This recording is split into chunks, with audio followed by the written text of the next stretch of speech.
Her name flashed on my phone at 2:17 a.m. 3 words. Are you awake? I was. I had been awake for months. The room was dark, but my mind wasn't. It hadn't been since the night.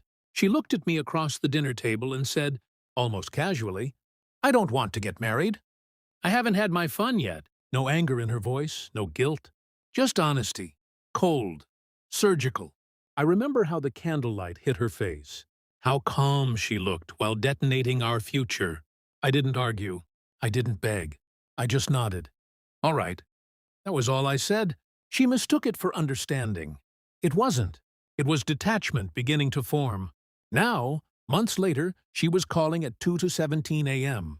I let it ring twice more before answering. Silence on the other end. Then a soft exhale.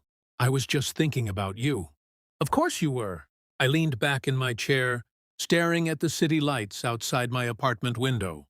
The apartment I moved into after I stopped waiting for her to decide whether I was worth choosing. I hope you're having fun, I said evenly. A pause. It's not what I thought it would be. There it was, the crack in her voice. I didn't ask questions. I didn't need to. Social media had already told me everything. The trips, the parties, the faceless men cropped carefully out of photos, but present in reflections, in tagged locations, in late-night stories that disappeared by morning. She wanted experiences. I wanted stability. So I built it. New job, new routine, new city. And somewhere in that silence, I met someone else. Someone who didn't see commitment as a cage. But she didn't know that yet. You sound different, she whispered. I was. Because the man who would have fought for her died the night she said she hadn't had her fun. And what replaced him was quieter, colder, more patient. I've just been busy, I replied. With building a life that didn't include you. She inhaled sharply, as if sensing distance for the first time. I didn't think you'd actually move on. There it was. Not regret. Expectation. She thought I'd wait in emotional storage while she tested the world. That I'd be there when she got tired. I looked at the framed photo on my shelf. The one she'd never seen. Me and her. Not the one on the phone. The new one. And for the first time, I felt something shift.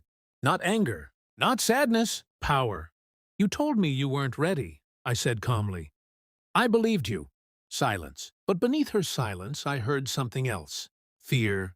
Because she was starting to realize I wasn't on pause anymore, and I had stopped being an option. She thought she was the one exploring. She didn't realize I had been observing, quietly, carefully, and I knew something she didn't. But I wasn't ready to say it. Not yet. A week after that call, she asked to see me. Just to talk. That phrase, harmless on the surface, dangerous underneath. We met at a quiet cafe near the river. Neutral ground. She chose it. Maybe she thought nostalgia would weaken me. She walked in 10 minutes late. Same perfume. Same smile. Different eyes. Tired. Searching. I stood to greet her, polite. Measured. Like she was an old colleague. Not the woman who once planned a future with me. We sat. Small talk first. Work, weather, mutual friends.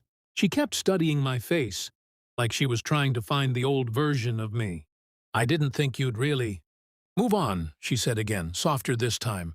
I didn't answer immediately. I let the silence stretch. Then I placed my phone on the table, face down. A small gesture, but intentional. I didn't either, I admitted. Her shoulders relaxed slightly. Hope. That was her mistake. But I realized something, I continued. You weren't wrong. She blinked. I wasn't. You wanted fun, freedom, experience. I shrugged. You were honest. She nodded slowly, confused by my calm. And I wanted something else, I said. Peace, direction, a partner who knows what she wants. That's when it hit her. Her jaw tightened. There's someone else, she said. Not a question. A conclusion. I didn't rush to deny it. I didn't rush to confirm it either. I just looked at her, and in that silence, she saw it. The absence, the emotional vacancy where she used to live. How long? She asked, voice thinner now. Long enough. Her fingers curled around her cup. She didn't drink. I thought we had time. I leaned back slightly. You did, I said. You just chose to spend it somewhere else. Her eyes glossed over, but I didn't feel the urge to comfort her. Because this wasn't tragedy. This was consequence. You said you hadn't had your fun yet, I reminded her gently. I didn't want to hold you back. A tear slipped down her cheek. She wiped it quickly, embarrassed. I didn't think you'd replace me. Replace? Interesting word. I didn't, I replied. She's not you. That seemed to sting more than if I'd said she was better, because it meant I hadn't been searching for a copy. I'd been searching for alignment. She knows what she wants, I added quietly. And that was the fatal blow, because she finally understood. This wasn't about jealousy.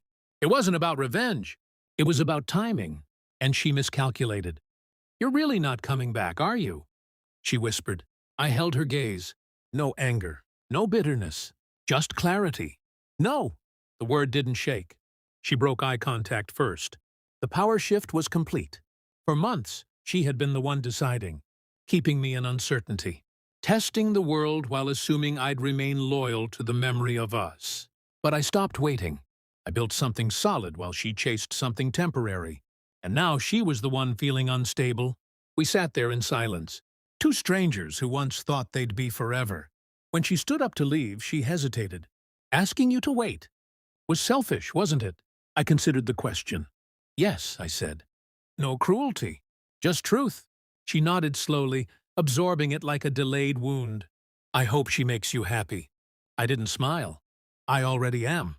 She walked away without looking back. And, for the first time since that candlelit confession months ago, I felt nothing. Not anger, not pain, not even victory. Just distance? She thought fun was something you chased. I learned it was something you outgrew. She wanted options. I wanted certainty. And in the end, she experienced everything. Except me.